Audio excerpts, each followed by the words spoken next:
Adwoa Apam aha aya Sompa 106.5 FM Accra. Tiebio Sompa 106.5 FM Accra. Aha na Ghana tie. Aha na obi tie. Tubate no yesi ye nyina ye tie Sompa.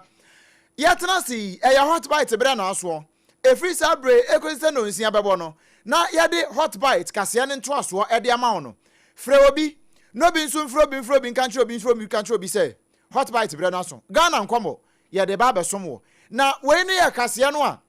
Leicester Company Limited ni ayetene so ane yasode wono na aso kase yasene efri tete besi ne ye po yesen na yesen ayepo no ni ayade po no eye Yas toothpaste ene ne brush Yas toothpaste ene ne brush eye abonta eno nti ya kabom saa na atimi aboa mo anu mu ate na sane ya na apam ka no se banche kura na da wanu mu a wotene sada beko na bibia atumi aye fine eye Yas ene eye ne saa ede ama wo na emum ya ka ne se ni nyina no ni awo boa wo na wadi ama wo eye medimafo eba center waso yasene pa wo de bre time ene wode ato yade ne so na bibia atimi akwankan wono nso so na sene na anwumre yi aduane a wo ye no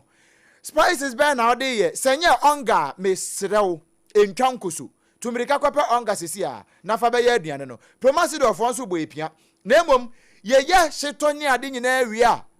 ye de ba kodi dokono baby a yekoto dokro na afiru no yebebusa senye Just Hot Kenka yento enti maame wo dokro na woto no anane a woto no ko Just Hot Kenka yakache na koto de esesi a ye kan wanum wato wontimi ntibi ni wankasa no timi se malaria achew kwana kope time heba mixture tonom na ebeboa pa meduani ado no kurade ne nyamesuro e na me kamfo ne mapai e de amawo na onso anya biato na atimi aboa pa wono madawro manti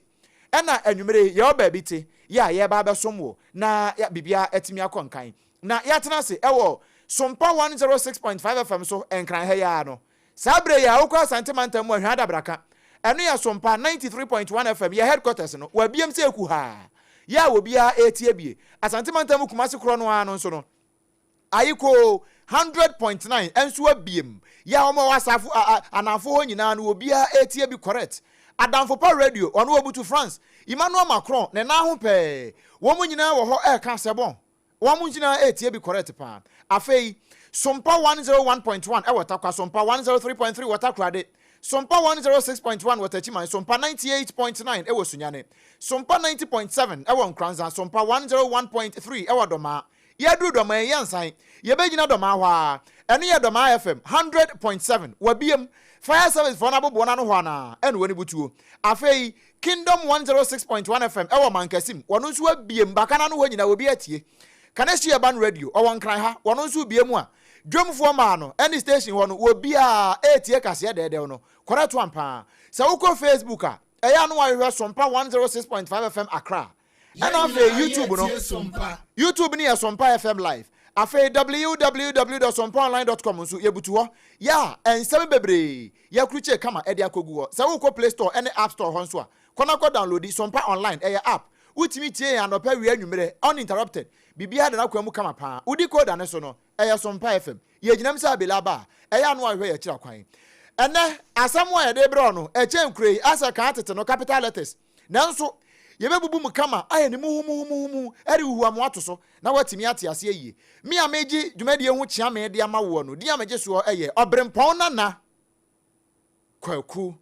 ampoma wadama kuma chia me ne me kame ho na ye monkomo ene asamo a ye de nam no eso pa na asam kese na ye gina so na ye busa na ni aye busa kese pa no eye se ye nsamanse Ghana ni unim ni efre na nsamanse na wonimu a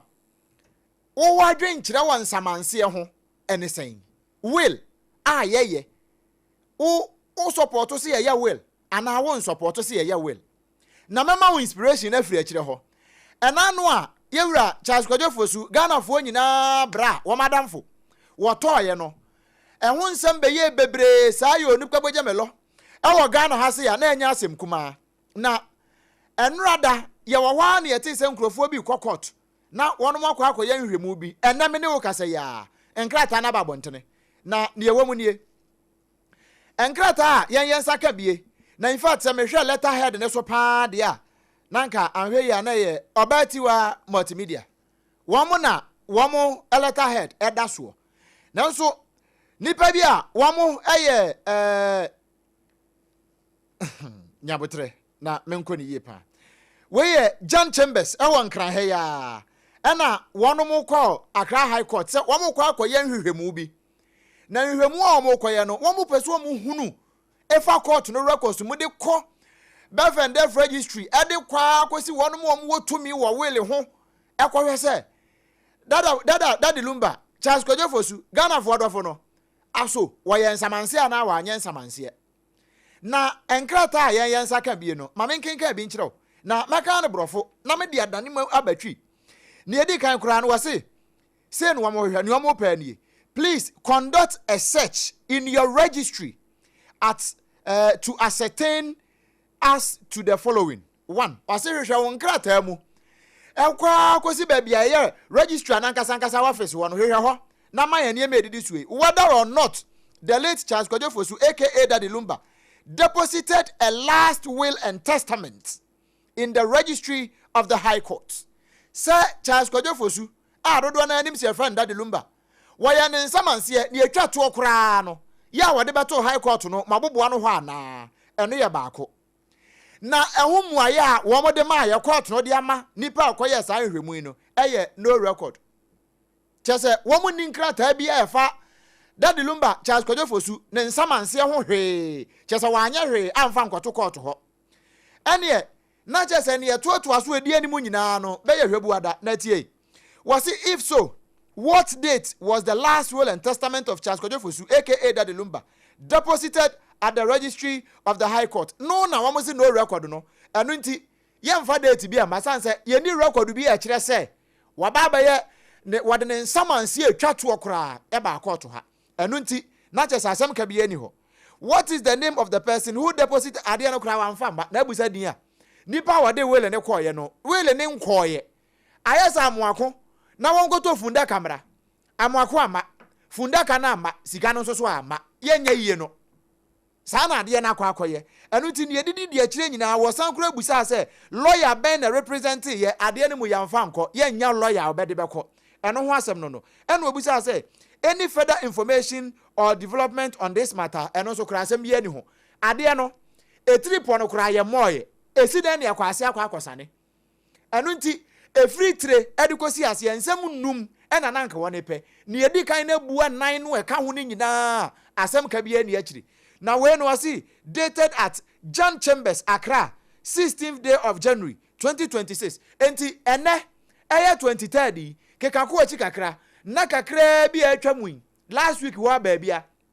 ene wone ko to ekoye san hihye mu nyina nanso mene wo kasai bra court ne krampo de anu ye ne ma no na ye 19th January 2026 area no mienu apa sima no aduasa enson 2:37 p.m. and wo de nkrata yi edema ehwo anu ye nyina no edema John Chambers enti wo mkoye nhwemu no 3 days time pepepe ena nhwemu no ahomo aye nyina etimi baaye na we no na esi ye hwehwemu nyina no se ye ka pe nkrata yi aya kenkan yi ene se ne machira se abo ne tofa yi se ye ka wura mu pa ne asisu people de a na so Daddy Lumba anya wele bia enti se no akwaye etwetwere mebo twetwere wobo se won ba da chi na dwapade ma mienu a court ne ma won kwan se wo mu nyina betimi adikuna chance wo mu nyina wo ma wo mu bie no hwan chafa ne de he na ye kwa montene so na no pon checheku wone Ghana fo bi ye won kran potem ha ebo nkomo anu ya Accra wo mu bon nkomo won kran ha enu wo busa se Ghana fo yi se ye ka ensamanse se ne medical busa se no ne ya sempo a ye busa no se ye ka will ensamanse a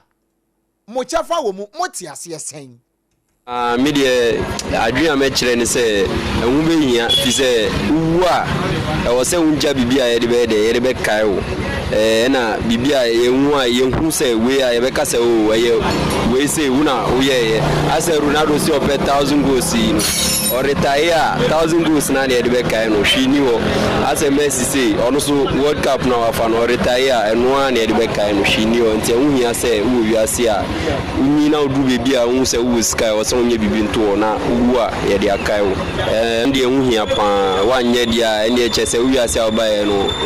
wu a ye nkai wo no hwi ni ho no ma ye de be kai wo ye kasa asumesi a obi ani ma asumesi na de to so no so ase omba sei enya fi na we be kwa koku we hu na we be kwa koku we nti eno sa no be ye obia de na wa choro obia so bibia ma nti se sa no BBC na se unni ho a na obia hu se we die nie ye nkonkoku nkotwe sikan ko ye bibi basa bi na we na fi we chi abaye basa and ngenya pa se o ye japadia me ebe kokra nkoma me family to say me ba side there or there me okay come abusafo na obi there David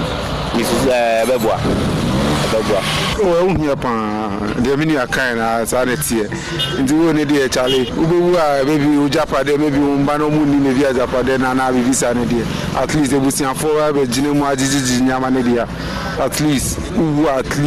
the family should know say oh we far away ebusiafo kra no like even your children they can even fight among themselves just because of when they don't know where their location is going. We Ghana phobia one cry ha sani wo mu hu nsamanse will say one faso say nim faso o chia me kwa me anim na asem ka wo se nana oti yo wasomoa eno nti ya ntran kran ha nko a ye kwa santemantam mu eni yebusa wonom so a won finfini ho no eni yebusa won sa so ye kan samanse will wam so amje ne san wa santemantam mu Pachwada momenti ase ewe will mu se bema waduru mfie so se wawale awo na waye japade kakra na bia wuni ho na wachiri nye basa nti emfaso so ye well ngacho so uduru be 40 years nyankopon bo na nya bia be mfie aduanan kwa na watimi aye japade a se o start se wo ye well emfaso so wo so no kire se be ya uwa manso sem ene manema basa bi nto abusuanu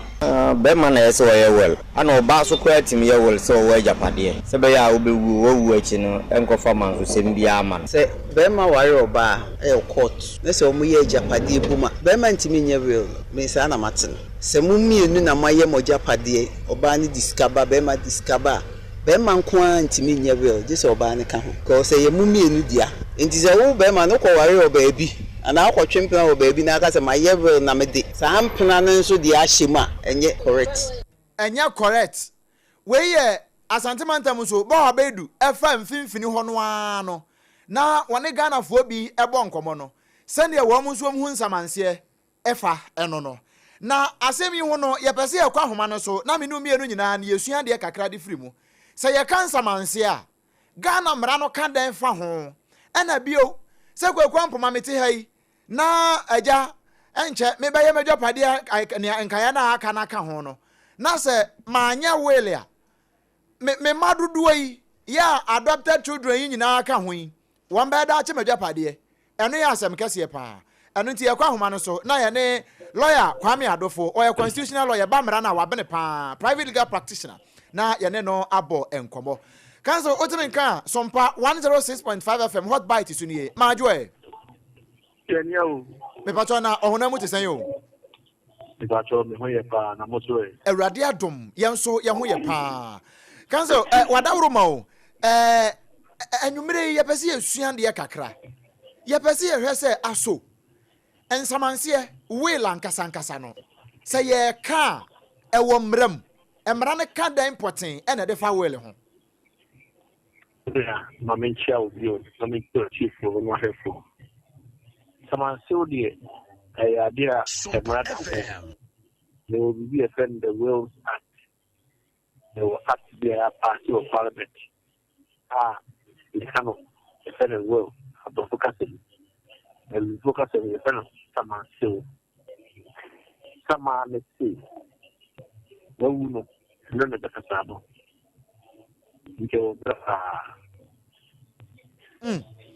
Council, so one mramu ya ampa the Will Act, watch them one actually say one mranu no.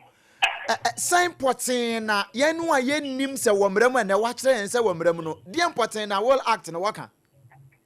and it is uja obi ejapa wo no o me sha keke so ni ejapa dia wo ye omo ba sa siso omo ba tna sa siso omo bobra no mo ye ejapa dia so ba sa siso na bobra no mo ye ejapa dia wo no onka no chese o ejapa dia na omra so se so ko amado enti oja pade na onya wata uko bi deja enti sadia wo no onka you wata no amobra enyewe enti wo no ye obi a wabobra no oja pade eni se bia oba wonya bibi wasa na omra so so ko yedo ana dibi enti wo khata bi wo ha etinki na krata no tinki no fi da hai de ma asunati lo le dan ya da bomb de ma de yire asunati ana de ma me ba o fi so wodo enti je se wo da padia wo ba ye wa ani etinki ede mu bia ana no ne bi na echu ya wo kana odo pe adu we bia na me di dire mu je ni na me anya bu se bi ja pade kana mo ma e mo mia ma ja pade be ba dire mu je ni na me da chi ti ni fa ti na me se e o ka tan ni mo wo so nyam ya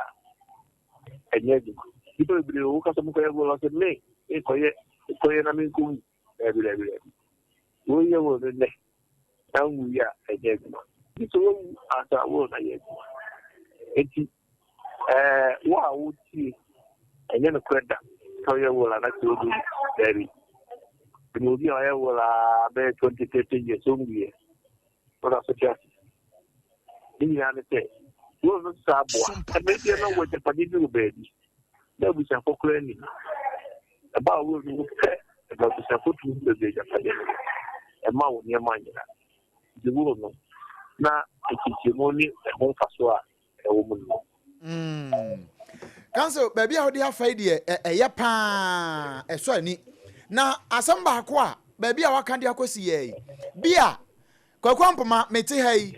in fact my bobra pa me wa ship be 5000 me wo wei nanso ebra meti ase no ma nyansa manse bia ma anya will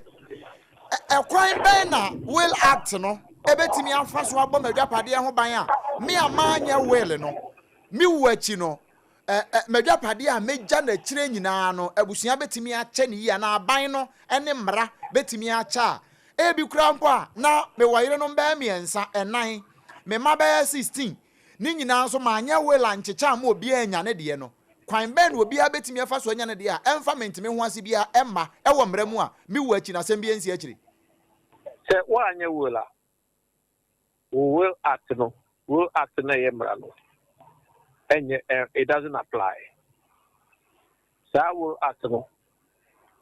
only applies to omo ye will and you are one will you be a friend of PNDC law 111 PNDC law 111 no Jerry Rollins I want you to call and she says Samra if you say maybe by na so be anya wula uwa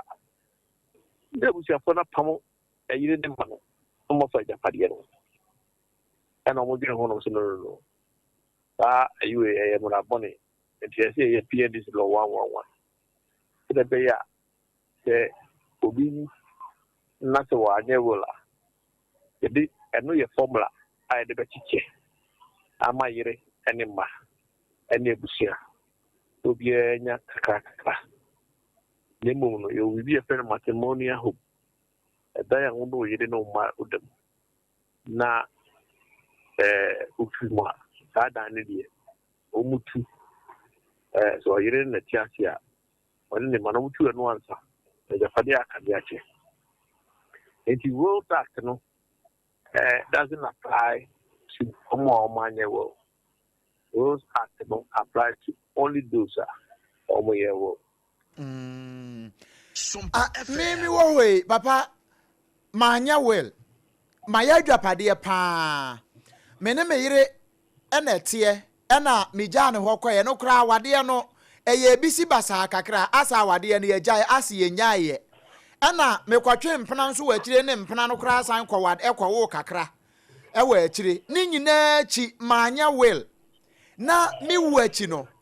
papa ye pese ho no ye ko school kakra bi na ye hwese sa kwan we so no waka matrimonial home ti na mde be fa ho no ni amene ne kwatwe mpena ya amene ne woma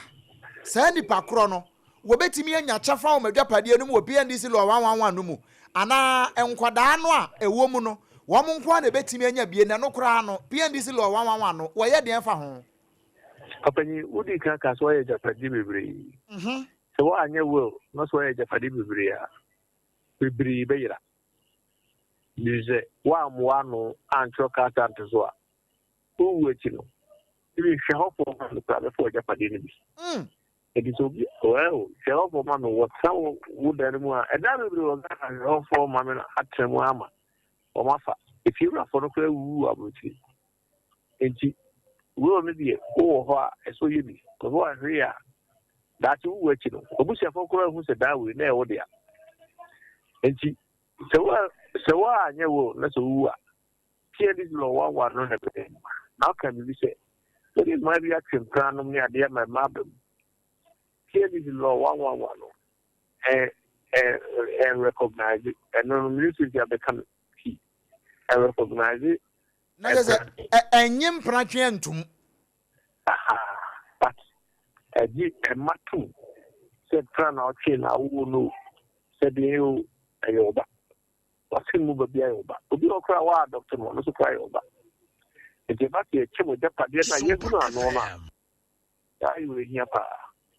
But this is why you know because one track to the show for mamma for another doctor for Alpha.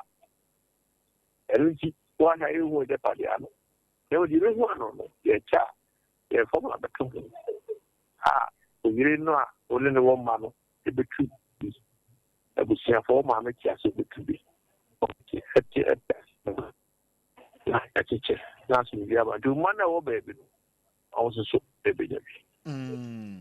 Na chese akoba ne say no sabe di adini kura wo bedi ma ade no wono nni hutumi si wobeka se me na medi kwaku Obrempong ade nti no me na meche na dwapade no woni sa tumi no omo kai sa ade ba emu no so we be a letters of administration so for this letters of administration if you call it administration che say who did to me crack every court no na the business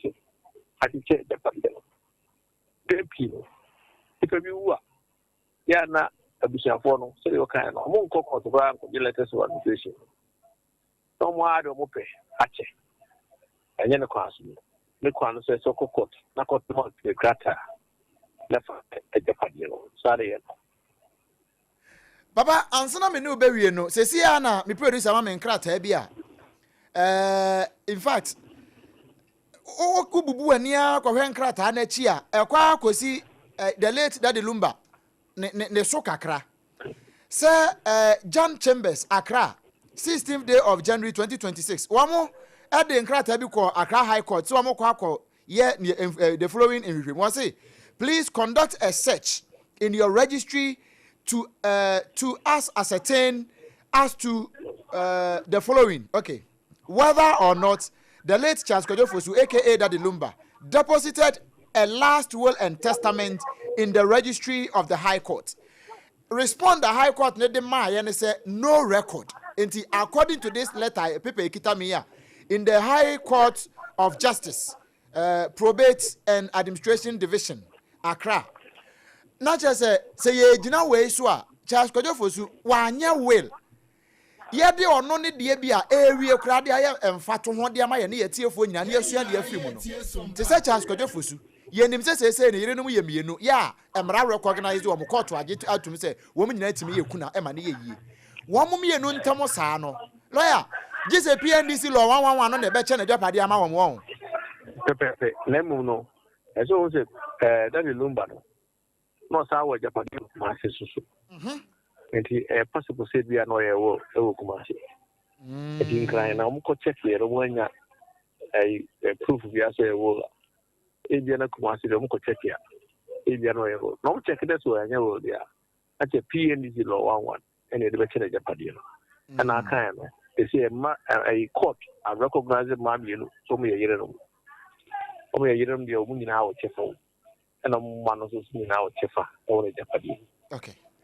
Council enumere ye beda wase pa obre ne wadaje ne school a wode yakọ e wo mranum yenim se ye kọ ye nim se ne da ye no no se fufuro bi ha ba kira ye be samba no abo an ne adesua ye da se enumere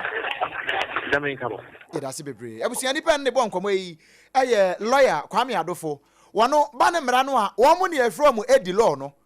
wo mo ye oye constitutional lawyer a oye private legal practitioner enti wo mo abene mranum titru pa ne amamra no what the Fa Johnson bia so a we benya ho Canton Cross e de ayu wono ne na kwa akodi nkomo no ninti odasane a wutie me se wutie me free he me pa cho wudi anya tu sidi kura na nim se wudi enu aye mere na unim se e bia ya sansa mpani kura se be ma bia be wu a wonim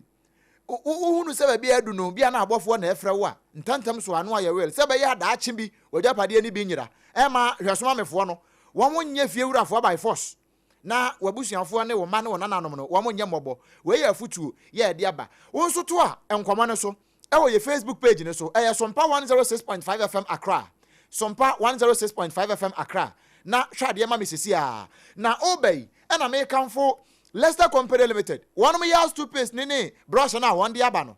abusuahwe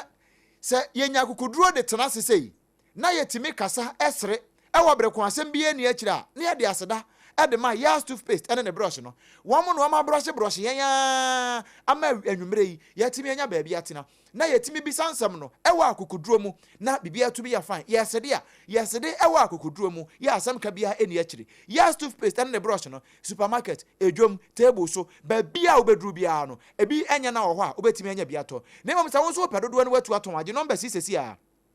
0501 619 588 0501 619 588 and 0501 390 338 0501 390 338 na onempani abo enkomo mene wo kasa ye miame yawe se nyodua ya de no ya abo unkoso na mempese ode sa ya de we beko awuo mu ntino na me kanfo medimafo aba center e de ama ya abo mu asekakra na medimafo aba center na ka chi na megina yi enu ntinam se ya abo mu ase kakra no sanse obo mu ase a emma otiri nua no nyina no manfo enhye da nhunu sanse yade bia wo otiri nua no dikosi obowro no nyina no medimafo aba center development we ni nyina e di free ho odi na kwa diabetes prostate ho hypertension kidney failure me pa cho hwe ote ho ba 2025 awade yi mu yabowa na awade ye begunu once ewura 2026 mu enkumanfo be pa ka woni ma pamo esansa mi twa o kwan se komedimafo eba center na boso mepe obe nyem no onsa wa mu ame maame no wo da na chi wo no nso no ogusu tina wade ho woni ni kunu tie me eno m komedimafo eba center me ne wo kasa maame na nyem awade no wa sustain no mesra won so tu mirika ko sesi a na kwaji proof no fa kwaji awade ni si na bibia anya fine yade bia aya kwankro bia no medimafo eba center eho na etu ase wo pokwa se mayira ewo nkra ha ya ho duru ha wo yade ne wo ha obi ade koye no eyira na fe abu akwa agogonso asantemantamu woni aban school ne die anim hwe ho no wuduru ho a wo ba hwe kama pa Dr. Eruja Mfise bia na opesa no ne bonkomo wono je ni wawo nkwa na ntimi mfre no 0244 774 282 0244 774 282 ena 0500 727215 0500 727215 na one no abo enkomo hwe yakwaje apomden ya ba fie ene ye bedidi sanse aduane die ye nanso aduane a wodi se na wote se Dr. Daniel Konka ewo midday news no so 12 o'clock news no so na waka say ye didi ye mo aduane papa no a wobedie no kwan a obafa so abaye aduane no eho hia se wanfa onga mommy's helping hand wanfa enu bia anya waduane no a eno na se amanfo ne nam aphrodisiac titru pa ne mema no eku mema pa ese mema bo wo munkoso e bo wo se ekodwo to na bema wabu 69 inse so be trust 12 o'clock no na wabu 69 saa de no nye ka kire wa ba na se onfa onga emfa nya aduane no eno na Dr. Tedros mo wamu WHO ena Anita Kufu ami sister wamu FDA no wamu agye atum se eno ne papa no a asem ka bia eni akiri eye onga mama's helping hand utimi di stimu nam utimi de ye nkwan utimi de ye abomu utimi kura san de ye hyeto na bebia atumi aye fine so mama nkoda no nkopa bi mere osisi a mama a woto ndoko no eye afa onga fa ye ohyeto no fa ye nkruma fro ye no na wo wie na wo de kwa junction so a me pacho me mpesa obeha ho na wakọ fita more ana wakọ nikanika so na yakọ jojo wo tumirikafo ni kire mu ewodome commercial bank na kiri ho no a ko Joe's Bakery yakache na kwape Joe's Hot Kenke ni bito sisi a na beton yenko a ne ye bodokro 3 Ghana cedis Ghana ha yenko a ye dokon 3 Ghana cedis no ubetimi ato no 10 cedis a ne ye beto kra no wonka ho asem bia ena dokono a utimi de tuo na wotwemienu na wotwemiensa the only difference a obehu anasa adwo Joe's Hot Kenke me say me yemu adansi ni Joe's Hot Kenke correct one pa samu ye kenke party bi mu ye dwumadie enyankrofo na no kenke party no me ye ni bia na emom se bibia obehia dokono wa ase je numbers ni tew o de je numbers no 0256 068 832 0256 068 832 Joe's Hot Kenke ye wadome commercial bank na chiri ho no a dwumadie bia wudi ohia dokono no bra ya kache ye betimi kura de abrew e wo ba bia wo bia maame Jansen so na woton dokono no eya no aye no Joe's Hot Kenke na behunu ko ebekopa eno na Apam Joe's Hot Kenke enche no wadi besi Watermelon Street ne so ho no wono ne de no eya Apam Joe's Hot Kenke correct one pa time heba mixture wanya bia no Apam Joe's Hot Kenke wuntimi ne bi me esan se wanu ato wuntimi nti bi ni malaria chewa hwe ensuo kura wo no mokro mpa na ye onwono asampa na meka chiro no malaria fever we ya de boni tu nanso se wonya time heba mixture na se wo no mo a ebetu ase correct wa aposo no aposo twetwe utimi se honam no mu fenfen wo tie o emu fen ase de pane wo eye malaria no otimi yeri bi no nanso se wonya time heba mixture ni bito na ono no mo a ebeyi sa wa hawo nyina e de afiri ho so enya mo apemfo hye ne so wo ba wo ma akoda nufo na akoda wo nya mfinhye adumienu obi aka bi ha betimi anom bi udi ne ka ho de a ene na yesa ne wasa kapoma da wasa adwamu aka ho ekoyie pa ma ne mema na temase se obedodo na watu aton a enya na wo pharmacy ni heba shops nyina mu 0244 417 669 0244 417 669 eno ne nhoma no a obetimi afre na bibia atumi aye fine wo ma da romanti ena anwumere yi yatena se a ye de hot bite kase ne ntoaso esan ede ma wo na ne ntoaso no ebinie ye ko eye bonzan ya eno no ewo atoye atifi mantam no emu abeto dwase entafo bi a ye frɛ wo mo baako atakofi ena de wodi ho no so ye frɛ no ebi wom eno ni din a ye yensa ka wa ha na wo mo nyimienu no nyina na di mfihia na aduonu nwotwe 28 years ye kasai wo mo akwakwobru owura bi a wadi mfihia na aduasa miensa 33 ewo se hwibonzan ho ama ye kasa opanyin no atonanom ewo ensiedo na owura ye wafiri mu ye frɛ no Theophilus Jemfi nanso kompotam ho edi adodo no a edinim no eye kwasi keke na bone ben na kwasi keke aye yesi area ho de wo a wunim asa galamse ni niam odi baba ho de omanfo no won bu befu pa no won se won ko hunu se wo ohuru gold yi bi ho ewo ensuansuwa bi ano eno won ko ka chanse kwasi aha de ya bo amane se galane de ye nya bi wa ha o sa de no wo se wo munyai na won sesa na niam no won kofia wo se da bi kwasi keke si wonyai ene ko dane akasakasa o asagro na ntafo yi ato ahye kwasi keke so abobobo no a ene ye be kukuru ni kofie asa ne ho dodo no asa ne tipai no asa woyare asa wonyare ne ade a se na busuafo nim se o we de yade bi a wo metimi aso ano amano ayeye agro adechi ye na chese kwasi keke wa ye mremremre na esi dabi esi de ne ko ayasabia enti dwaboso government hospital eho en wo mde ne ko wo mkodu epe a doctor fo esi nipa na mde ne ba ye no wato ananom ewo ensiedo ade na shock wo manfo atimpotem wo se na ntafo we party mi fam mraso wo nsem ekoye ade bi ati se enti wo makọ report ye kasai aprosifo akire wo mo assembly member ye wo empotem ho Ora Vincent Kojo aha wono ene kasi sudua se bibisa akoso na entafo no ya kire wo mo aprosifo akase akachi a wo mo boa mantwehwemu atimi akoso kwasi keke ya ye friend Theophilus Jemfi no so na mu no dwabo so aban ya asabia mukurabia eho en wo mode akwakosha eberesem no abusuanfo ebekwa akoyi na wo makwakokora no ene chie ya no wo machi bi mo se na no bi wo ye kase ye bo so ne ye bo so kire se Akoti Health Center no ewo asen wura kese afa ho emabunu bi de mra hye wo mo nsam ko Health Center ho bra na abamu abi wo prepra pa wo de prekuro ba ho na dokotafo gina no so wo mo hwe no ewie ya yenyi wo mo ma na wo mo papa wo mo tifi se tegare krama ne nku wo mo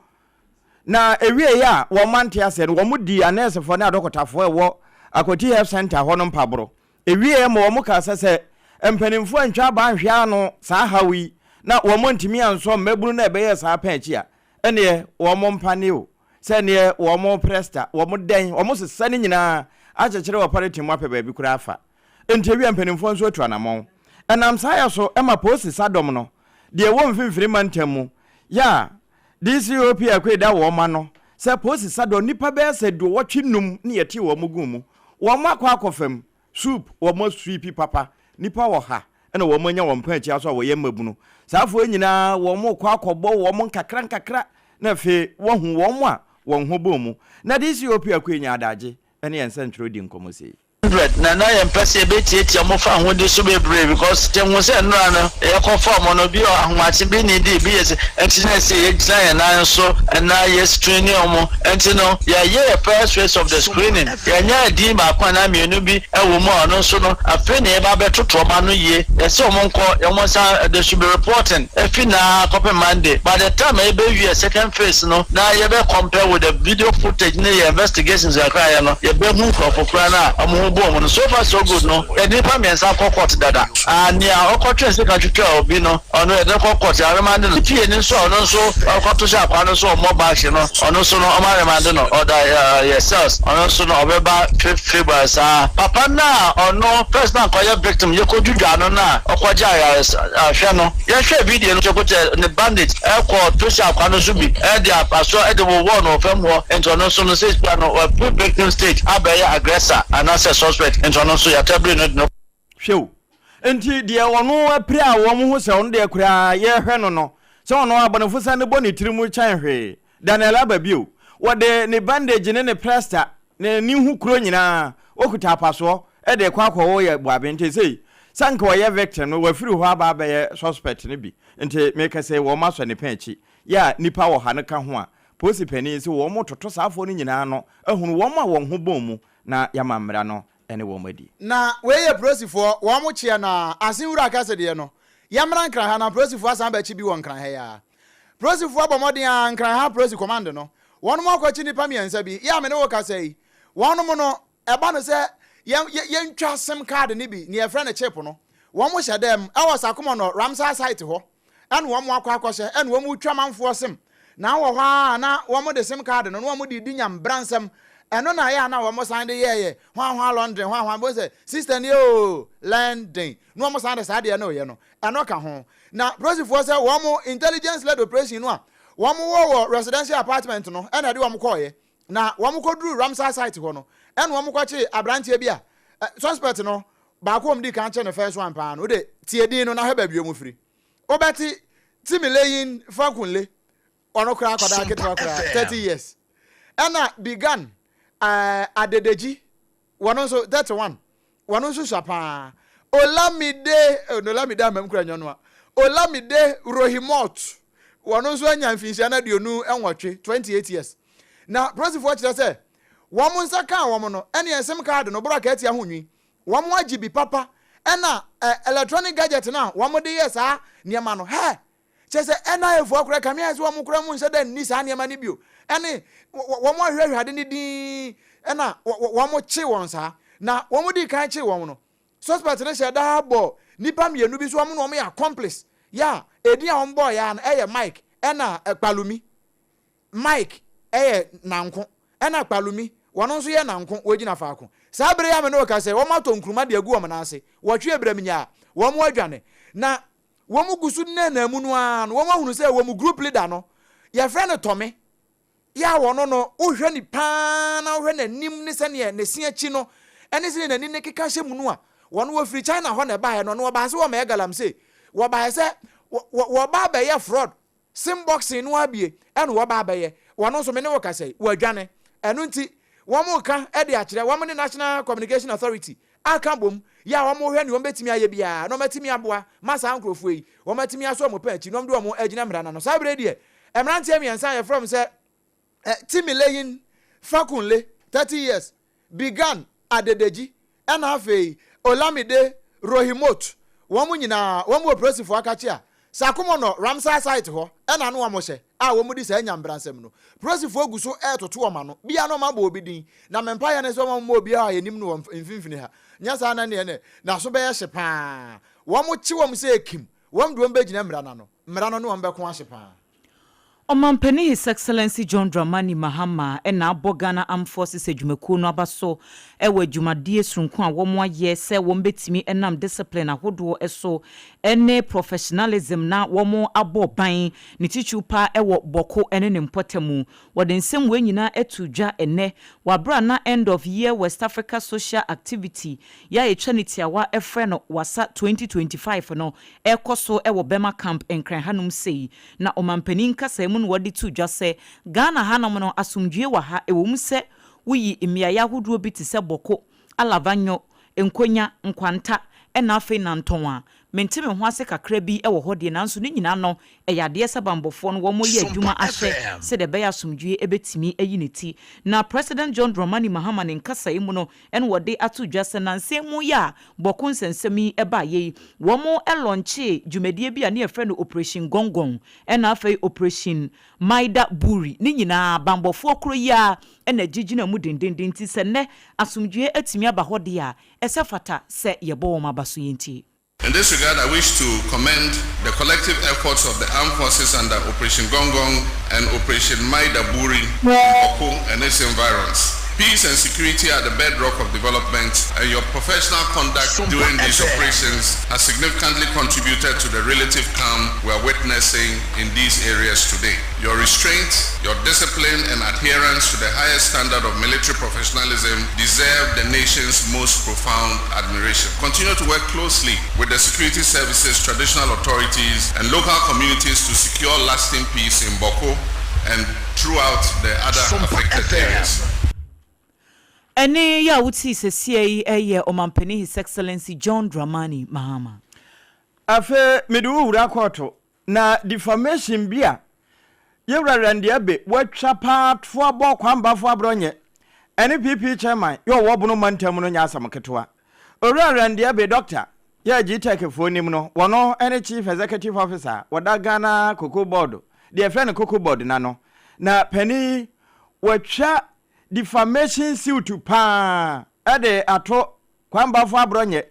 suna manyoko ni titreni ya wo mono mantemu wodi ato ni tiri so se peni wonya adaje kwotena kasafidie bi so ati bi ma wono peni a friend se rande abe doctor pa se eye nyansa kwan pa na wo sheda efai na director of finance na wo ho no wo yi ni firi ho de obi a wo betimi ayene say the mood control na wachira ne de wonyo se de be na akuafo sika wo betimi e de awasa wo muslim ewie kura asante koko ahaban akata so nanso de wo nyina no se TV no se ne se wo hia TV no so no woka no se ne woka na baby eskafo hwebi no nsuo ana asem ye pie na nso ama yewura rande abe wode na akwaho koto na ni nyina mu no was we a defamation of character just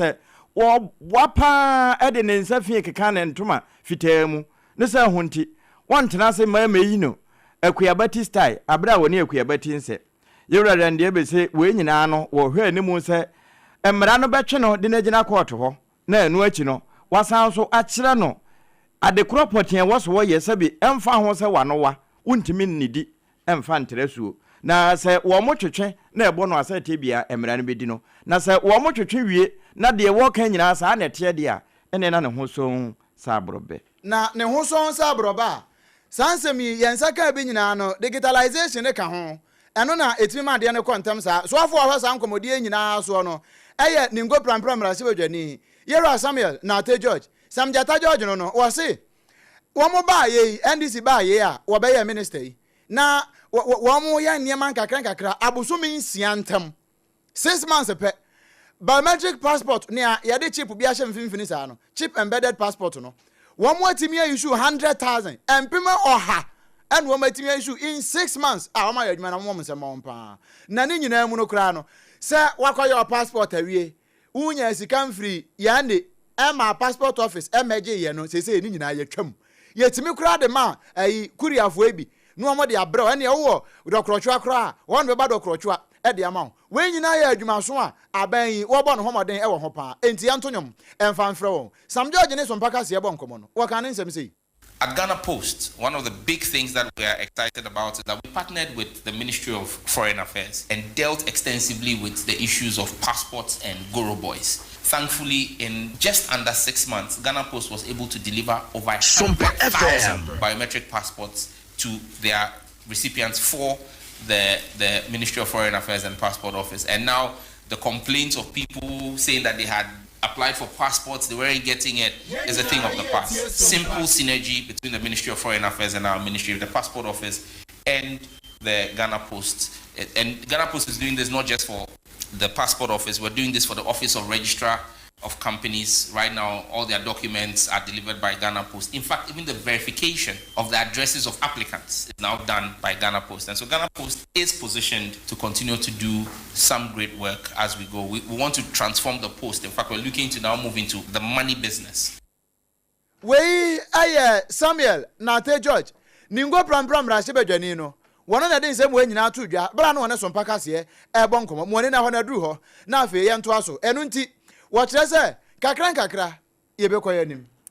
War and some for emuno penyini power that driver and vehicle licensing authority eye DVL jumekona no eye Ora Julius ni kwekote na wode atu dwase say a driver for no wo license no ebe expire na kyese wo a ukita license no wo date of birth so na wo ebe expire asi na wo ye no nso edi free ho no ma wo de SMS notification system bi ba eno nso no ebetimi amawo enya alert bi ana obeda ho so say date no eba be expire nye no nko a road wedding ni wo insurance ni nyema bi etete sa nyina no akakra na awu a na wenya notification say abrantie ababawa owura doctor me patro nya me ya adom a bosumi awieye na o license na wu said de be ya obetimi ada ho so no wababa renew wa no entem wo se wo nam sa kwan we susan say abafu nimdi akonanim tie bredane a na so wadane hu bi ene ensentwofo nhyiemu ase ene opanyini no ede sansam no etuja.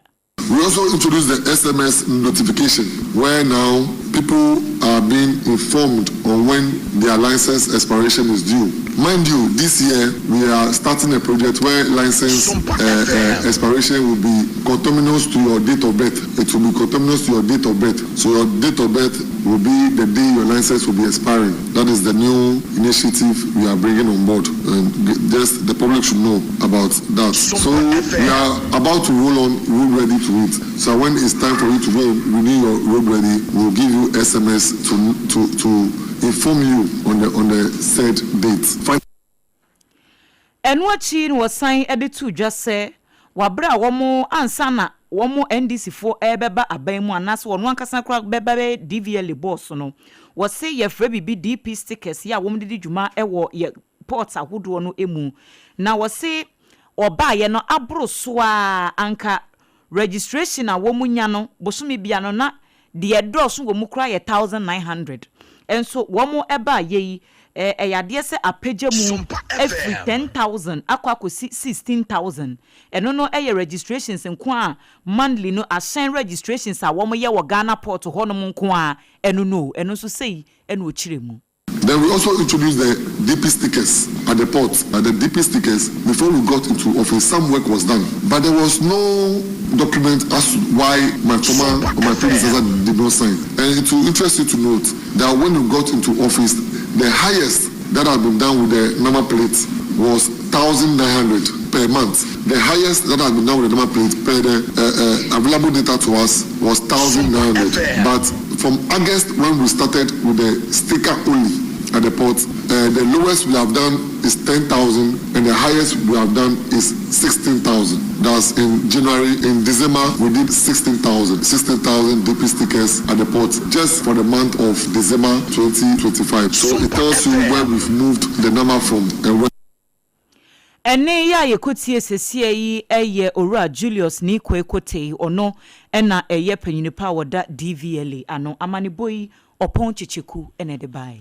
Ene kratei mihu Abraham Amaleba Esquire one Director General one an ensashase a was swan signature ade ato ase National Road Safety Authority wo monche na kratei friba na wose ensanthrofo muntie na muntie ni ye se kwabase kwanso asembia si wo hona ye pobi ne na kasape de ya mota afre no pa eye wo mo kasamafo pere de su satekla ona ya na mo fre no na ma me pere de su satekla yankana obi bia yansantwere ni asonte se sesi enye onna ye PRO no enti se mo frefra ma mo nkonko fre ho na ni nyina no waka ade a kire we Information Service Department ISD for no na wo mo se wedi ya wo mo kase sesi e ma me pela du satekla woni authority hobio na ni nyina mu no wo mo aba be hye nanan no emu baako eye Simbat wiredu woni se waba ana afi Assistant Corporate Affairs Manager Comfort Owusu wono nso ewo ho enti se mo be frefra minni kan fa homa we mamo 0248 041 040 na chese Sambiat na wo frɛ no redu 0276 849 watchro 208 na chese wa frɛ oba pa kone Comfort Owusu ya wo mo na sesei e ba se Money Road Safety Authority di nkuta ho bia wo mo na ese mo bo wo mo punum na krata kire se wo mo gidi sade mo kan no mate no wa sompam na mo de be ye adwuma so e de aboa won enti wo mo gemodi yours faithfully Abraham Amaleba Esquire. Na Abraham Amaleba, what can I say you know? And we are kwan so kose. Ye de ania prosifo wo bi wom. Na titru pane Motor Traffic and Transport Department no. Wo mu nyina MTTD, wo mu asem ne ye kan. Na ye kwa kopie mu obono mantam mu. Commander ye oda MTTD ano e obono mantam na no. E Chief Supo. Stephen Temkran, wono na ye ka say wo kire say. Wontimi ntena ho. E ma sabe mpraduasa. Wono mu a afidie tetanfo womde adwuma okadafo no obati okada na woku nipa wono onam a helmet no woni bi mpo no ama passenger no wafa ne bie ena okada no a wo yusuo no obaka se bi kura wokowia enkrata bia ni ho ya wode ye adwuma no na wo mba so mbetena asesa aye hwebu ada ama sabe mpredu asada chimprebi no enkoda be baba ka se we mu na tena ho ma wo mu kunkum ye nananom edi moto ekunkum ye nananom ntino wo mu ate asifom na wo mu ti fom a adwuma de wo mu aye bi papa na wo wie ye no woni ye nuan ma obro mantam mu ebonko mo mo to bi ma na ye nsi. When we look at our statistics, in total, 2025, we recorded about 123 accident cases. These 123 accident cases, the breakdown, we have the accident involving commercial vehicles, private vehicles, and motorbike. Now, accident involving commercial vehicles, we recorded about 58. Private vehicles recorded 48, and motorbike recorded 86 cases. With respect to death, we recorded about 58 deaths out of the total accident cases. Now, if we break down, we realize that 35 of the deaths are as a result of motorbike accidents. So we realize that the motorbike accident is on the higher side than the vehicles. Why? Motorbike is a major means of transport within the region. However, most of the riders does not comply with the riding regulations. Some of them will buy the motorbike to not be registered. They don't have rider's license. They don't have insurance. There's no roadworthy certificate, and they begin to use it on the road. We Chief Superintendent Stephen Temkran, one on her Panipa ya wada Motor Traffic and Transport Department ano. Ewo bonomantam no mu. Wone yamane bofo ewo bonomantam ho sunyane ne mfafra mu ho no. Eno ane wambo nkomo a wo mo enena ne bi ede ma ha enti okadafo na na mfinfin ho no. Se ne wo tu om so sa no. Eho nkomo ene abakire. Sompa 106.5 FM across so eni ye to akase bono eso dwamtrani ya woda New Patriotic Party NPP amanyoko no Presidential Election Committee no eye Owura Joseph Osei Owusu na wode atu dwa se nyame yadom a bosome ya wie ye ne de to so aduasa baako delegate be 211,911 and wo mo hwe anim se wo mo eba beto aba ayi Frankatuni na ne nsem a wode tu dwa no wo se abato no ebekoso ewo constituencies ahodo no designated centers biaye poten ya wo ma hyehye se eho no abato no ebekoso anopa no nson kin no obia aye krado wombe wie ni nyina no mienu enti 7 am to 2 pm ena abato no ebekoso wo se ye kase delegates ni nyina wo mo register ni adani akire ede ama abato komesa ya wo mo hye se bibia betimi akonkan abato no 7 am anopa no nson ni ebie ye bepo no mienu wa me diso before no mienu wa na wa met no bia iwia obia ye mpese nipa de beboaboa no bebo chenku ho enti entrance ni prosifo na mane ho the register na mamu bibia eye adansidi a ode kire ho se mini fabra ode Ghana card buy beji ode party card buy beji ode voter card buy beji ode passport buy beji na declare wo ho Wei aye Joseph Osei Owusu Joe Wise no dwamtire ni Emma NPP amanyoko no Presidential Election Committee. Na Presidential Election Committee a Ewura Joe Wise ne tuanoi nyame de kye abosumi de to so de duasa ba ko de twato no na wo mbeto saaba no na ene se wo mo kokoko sane Peace Party ni wie no wo ma di party o ama obia guso ye ne campaign Dr. Adwoa Champon wono se wod ne di asa dura santemantamu bio phase 2 no waduru ho na wokọ manso nkọkọ ne manso adobia enti sai hyiamudie na sene no wo beche se meeting na wo mokoko sane Peace Park no wono se wokọ obi no ena ma asundue timi ye adwuma na baabia no wote kura no nyame ena de ne kokotena ho divine intervention ente sasa de na adaji bebo no wa honhono satopa ye dansuo mu no en afa Ewura kan akompre kwa Japan sade no wone na chitaafo no nso na nka bibi betimi asi na nso ba bia okotena aye no ana boa ma wo mu wie bibia adwo enti 31st no sa wo mo pedi obetimi de asundue abasonum na ode nka bomo beba de a ma wo mu nsan bra ho enkotwa champo enu aye ko sign Peace Park onyankopon na di me kopie number 2 ho a meti number 1 ne number 3 ne ntem menim se mu he TV na mama ntam number 1 na akade besi wodem wanrano enya seketwa mama ntam number 1 no pa se ujafo tiwani na ode sire kakra na aha ne yeba be yankabo manarehwa aha nkabom na ha na shafe na wani ma woni be yankabo ni enya seketwa problem wo ya manyuko no Mudi ya munko he video so. Mebo modia ma number 1 afedi ne kraba de ho a osresre kakra number 3 no so e de ahyem party phone ani nye saa ne ma no. Me shamobo, me shamobo no me sa shamobo wa happy. Ye trouble ni 31st 1st February. Ye the discipline e be pa ya manyuko. Eno Dr. Adwoa Champon kwa udishie ena onama santemamu a sansemi wo kan ma ba bedu fire wotomane ye na wakawie ya no nya no nko an wakan yo Dr. Adwoa Champon kire se so hwe ne yekoso wo Ghana ha eye nkontompo ne na ada ena NDC fo di bu man no akwa te ne a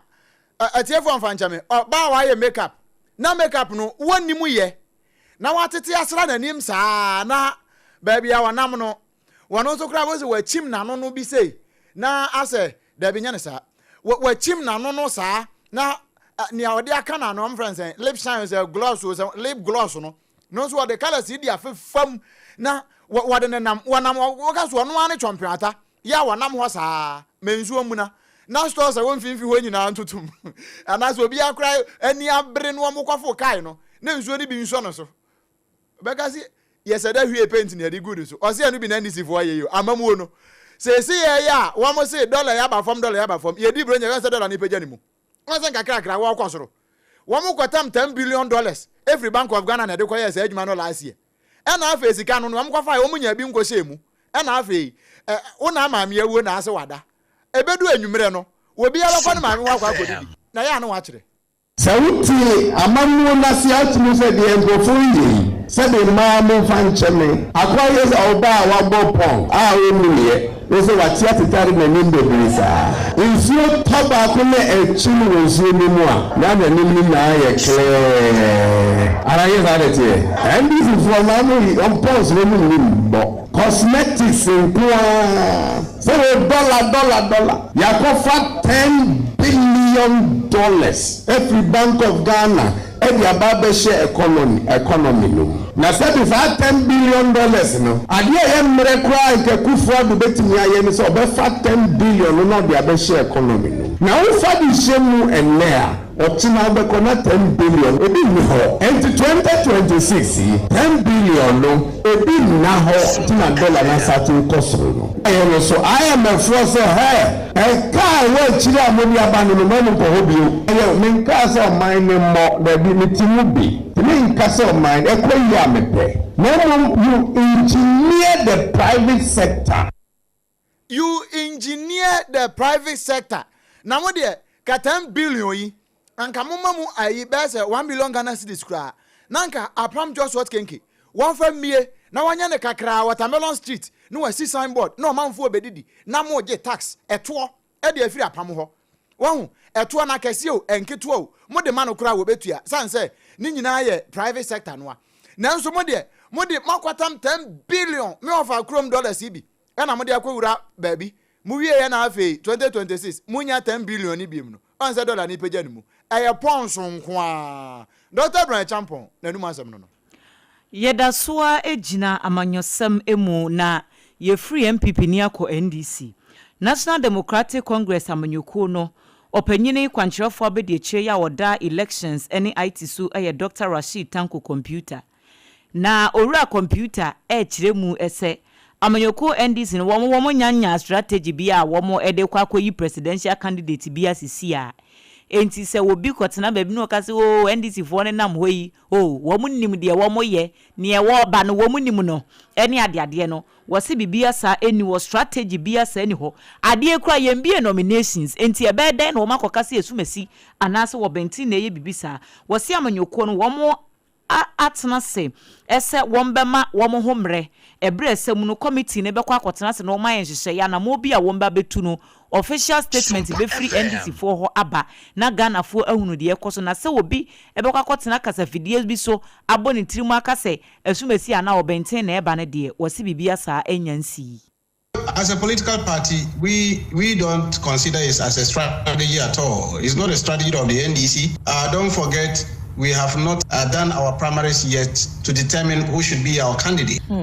Indeed, we are opening the nomination tomorrow, and then 24th. So we're expecting a keen contest. Whoever is interested can come and pick nomination form. So for us as a party, we don't have that kind of strategy in our party. All contestants, all aspirants, those who are interested to test their strength against the delegates in the constituency. And so for NDC, as a social democrat, we are open, in fact, very open to our membership. Whoever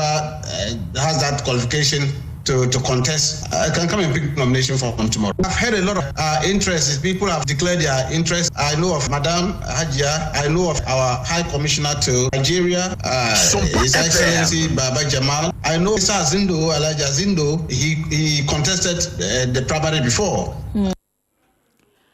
Entino eno asem eno no sinipa bebre ena womo akire se womo interest womu nti nyame yadomo 24th na ye ochena womu bie nominations no a ena womu ebehunu nia wombeyi no ene yeda so a ejina mu na medo ko menu akwa mbedi akon cheda na boboa no the new force the woyi nanim eyi nkatanimu no edeba sa wo bepere mampani agwa na woda 12 ho no nanso ewie ya amfui wono na ekasai na ne nyina no wo mo de nsem bi a yentansa se UK adwumako bi efe wo mo Cola Holdings Limited wo de wo mo ka $14.9 million yo se wo metua na wo tua nso kura wo ntua no nko wo tua interest kura asan de aka ho na sasemi ena kwambedi akonchada new force wura se no kura bi anim nempo sa UK base na womo ka Cola Holdings no se bibi wo hokura court nsam nenso ne signature mponim sa signature womo hunu ye forge na ebinu ma forge na sade asam no emuti apoten na womo chese we enkran court kura ha court na efre no sa de free Inland the Wabeni Hills. Enti womran wo meyi no ho ano na de yes ho ye broni be say the need for no won your name so wa kire say enya no kure. You own this company with a foreigner, and then you both own a debt on the company. How then can one person turn this debt to become my personal debt? And after they hold every single document for the business, which is worth times for the debt, you have already a collateral. And you need to discuss with me because I've also paid debt here. Let's talk like business people. But how did it become Sompa? Oh, it's a company. Companies owe. Ghana, countries, they owe. The Dangotes, they owe. America, they owe. But not to say that I have a debt that I'm running away from. I don't. I have not been handed any money of such. And I have proof. No, kwambedi akonchada. The new force ura. And someone womode egugu ne komu no. Wonya ade aje chirechiri mu achire yense nchirofui. Na wenu yebegina so adane ye ho aba. Na ensam wa yabobọ so de ama wo bienu a ebi afenu aso afidie nu a ebi ene se Omampani John Dramani Mahama abo eye bambofo ntichuru Ghana Armed Forces abaso pa edwuma wo mo ye nam so amasumdwe ababoko. Sadana posifo aye brebre timi nya nipa wo hapa echi aso. Menteme ho ase atwi ne ti wo akoti health center asen wura kese. Yanka wo mo kope wo mo egua ya asabe apira wo no. Eno say ne no oda hokra no. Victim no ono kra corporate. Timileyin Fakunle began adedeji ana Olamide Rohimot. Wo mu nyina brosifo ache won. Wo mo te Ghana ha ana abonefosem ana won mu die. Entafuo bi akoburu owura bi a wadi mfihia no aduasa miensa ewo sehwibonzan ama ye kasai opani no ato nanom wonsie do. Sana Dr. Rendiabe ede kwamba abronye bono NPP chairman wo twene damage 20 million Ghana cedis. Say wadi turagunu say wadi koko board sika wasa ne sirim. Yakoba me ofa Trump akoka asem bi. Na yabakọ ho eno na UK Prime Minister asem ketua bi am ofa kan ye wodi breka ba be yi ano.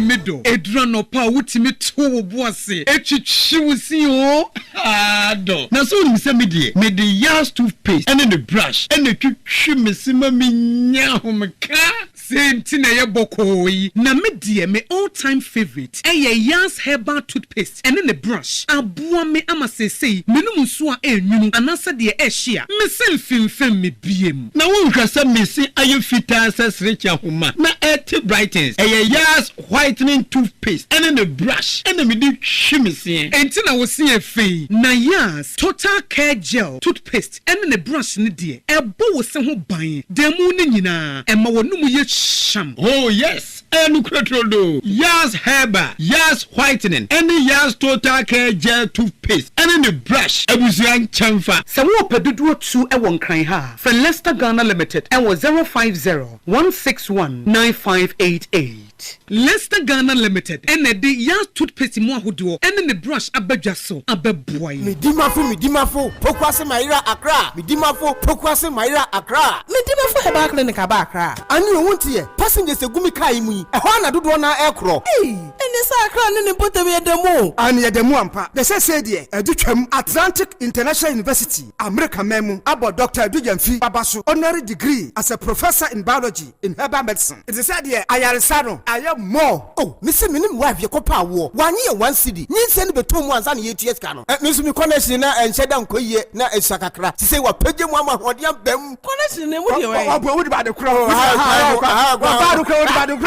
Stroke on so dear. What found small. Chessa, I did you who any dear Siano. Yari Bia Tatia, ever Dr. Tamdaso and so. Diabetes, hepatitis B, prostate, hypertension, malaria. Yari Bia. Kumasi say, oh, opposite government school. And then Krahanso, Obepim, our Pokuase, Maira Kwanoso. For a doctor, 0244-774-282. And at 0500-727215. Midimba for Herbal Clinic. Wudima for Newa.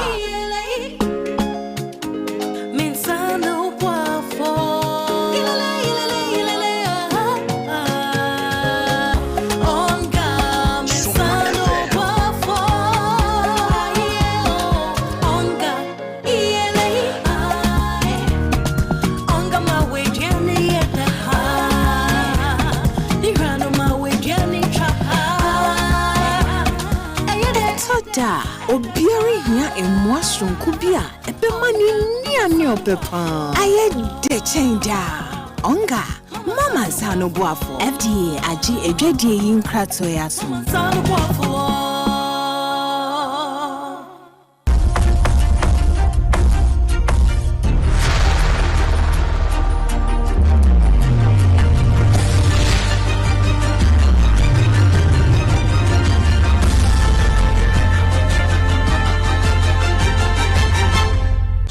TV Emma Aketiapa. No kure Emma Aketiapa. Ya twansem no so akwa wie ewo amanone. Na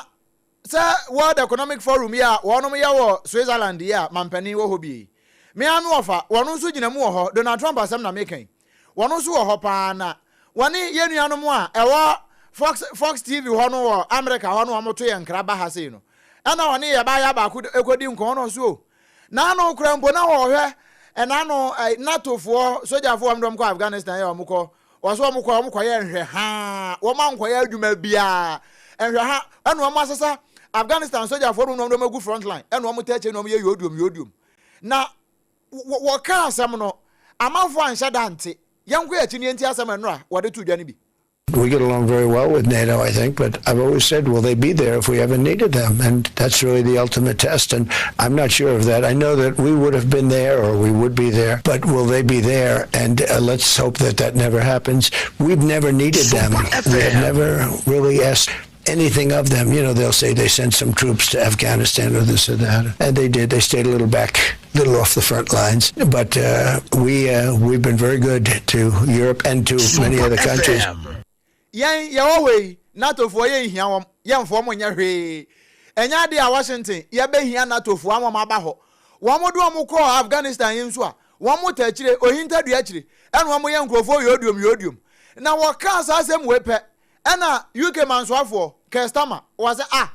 kwaku wo ye so asa wo fa na kasa aye no se wo fa na kasa asem we pa dia e ya atem didie. Let me start by paying tribute to the 457 of our armed services who lost their lives in Afghanistan. I will never forget their courage, their bravery, and the sacrifice that they made for their country. There are many also who were injured, some with life-changing injuries. And so I consider President Trump's remarks to be insulting and frankly appalling. And I'm not surprised they've caused such hurt to the loved ones of those who were killed or injured, and in fact, across the country. In fact, Sir Donald Trump, Obrempong ofa, Sir Sano Kaya, and ya temdidie pa, na ya adi ansasi so. Na mi ankasa kura no nsada nyem nwanwa. Sir Obrempong ofa beka sansemi. Sanso no de, wo fa da fofra, ni opa bia no wo ka. Na nso di nyina mu no, me de meka na ma pay tribute, e de ama yan UK fo soja fo edo am kwa ya. Wonum ko wu ye no. Ye mo nyina ne o mabusua nyina ya akọ. Nebo misa Obrempong ofa pa bie na no ka asasem we pan de. Wodidi NATO ene UK fo nyina atem. Wei eye customer ya wono ye mansoafo e wo UK enye sia brochima mu. Ne nsem a wodi tu dwa no ebie eno no. Wie abusua. Wei so ena ye gina na anwumre hot bite. Ene hot bite ka se ene nto aso no. Ye de ni nyina asie. Eye kase no a Leicester Company Limited. Wodi ya toothpaste ene ne brush. Eba so ya sene. Na wo pagya ye si nkonkon so. Na no achi Midimafo Aba Center Dr. Time da so wo ye said da bi wono so baba boa no na wo the time ebre e de ato so na ne magina akonkan na emom ni nyina mu no ye sanse ye bedidi nti onga ya eye enansa so boafo no wono so bebo ye chi don be ma ya aduane papa said ye be ye betimi aye de pa ne enkofa yare emfa nkofie na ye stew aye nkwan ni nyina no aduane ya de bedi no ya na ehu hia pa eno nti just hot kenki ye de bo so ama bibia akoyie pa na bra ne yanum ato aya ntimi ye ne aduane pay no na time heba mixture e boy pia ama ne manyina atimi akonkan ye tena ase e wo Sompa 106.5 FM so wonkran ha no Sompa 93.1 eno ya Asante mu headquarters no no ono nso abiem ayiko 100.9 eno nso okumase waje ye kan NATO asemi na France ho nso Adamfo pa radio wo mo abiem so wo ye NATO members wo mo nyina abiem wo ho a wo mo ka sebon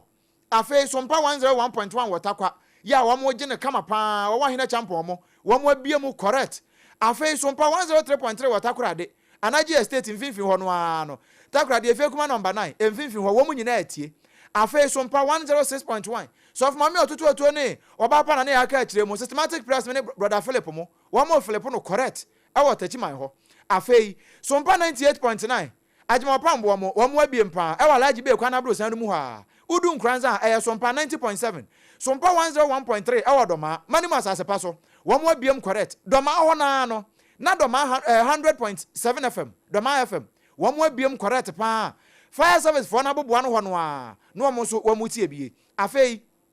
Kingdom 106.1 ewa mankasim enfinfin mantamu junction bia so ubedu ho no mutie kase yi uhwe odi koda no so a eya Sompa FM bia radio phone nyina wo no ye ginam ya follow yen na fe tie yen wo ho uko Facebook no a eya Sompa 106.5 FM Accra na YouTube ne Sompa FM live www.sompaonline.com so ensemi dodo na agua beti akokenkan bia kana shia ban radio wono so abiem correct pa ye de nsemi ibra wo no na poso kakra ya bia fe no aso afidie no a ye de bra wo ne bie ene se Ora Joseph Oseiwusu ayedwamtire nima NPP amnyoko no Presidential Election Committee watrechre ahombo a womo aye enipa dodo ya eba beto abanyame ya adomo 31st January ene bambo ho asema yedi mu nsem ebremu eno ena Dr. Bre Champon wode ne fa etoso mienu ye campaign odura santemantam a wo kire se eno na Peace Party ne sanya se na wono hye emfimfini ho no wo manta number 1 ene ba akono a nka de esi ho nye na nsu nyina 31st yes ya hene fo nkai no ne santi wo sese wo kai no wo ba NDC fo make up no mo ye no wo mehwie nsu agusu am obi ehu omanim e wa mamuo na wo mubuo no ho opanyini pa woda DVLA adwumako na no nso afrensem twofo nhia mu a wo kire mu se driver's license no obi ade ebe expire na eye ne birthday so sada ana National Road Safety Authority say ma PL the su such a class say nya ono na ye PL no bio nemom Simbiat wiredu ene kan photo usu na aba be hye na nan anu asama no ofa kokan ye e wo World Economic Forum yase say NATO fo ko Afghanistan wo mo ankoya